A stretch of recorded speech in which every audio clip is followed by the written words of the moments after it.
I wanted to share with you a story that I think is important to cover because of how egregious it is and how it really highlights the big problem that we have in this country with private companies that really value their own personal profits over the lives of their own people, like their fellow citizens. Don't care about their lives at all. So this is one of the issues with privatizing everything, right? So when it comes to medical supplies, when it comes to things that we need in order to live, in order to survive, I think we really need to think about whether it makes sense to turn them into avenues of profit. And nothing makes that clearer than all of these private companies that have started shipping, or have been shipping, not started, have been shipping desperately needed medical supplies out of the country because foreign buyers need them, right?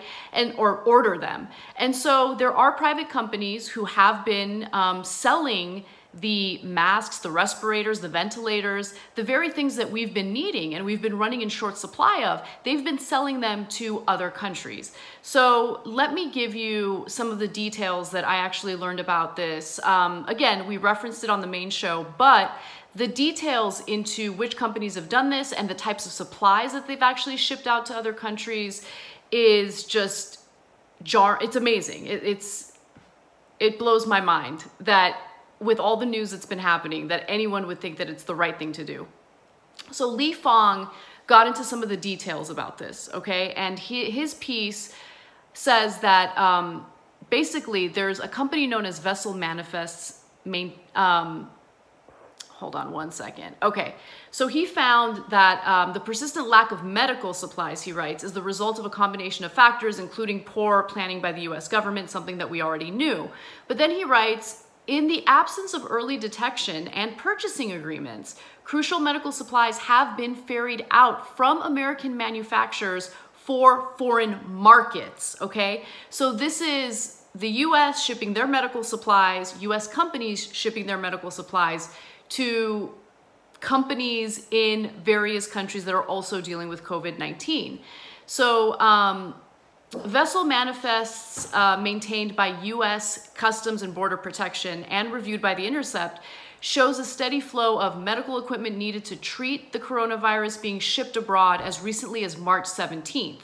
I also want to note that a reporter for Forbes recently published a story indicating that on Monday of this week, there were approximately $280 million worth of medical gear shipped out of the United States into various countries. I bring that up because that's like the most recent instance that we know about. But according to the Intercept piece, even as recently as March 17th, there were these shipments made, right? So to give you examples of specific companies that did this, Drive DeVilibus Healthcare, it's a Pennsylvania-based company, healthcare product company.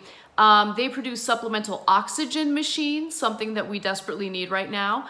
And they sent at least 3 different shipments of respiratory equipment to Belgium in mid-February and early March. Then there's a company called Vapotherm. It's not a fun vape company, but it sounds like a company that's actually very necessary to produce the medical gear that we need. It's based in New Hampshire and it produces respiratory equipment and has faced like a surging demand for this respiratory equipment.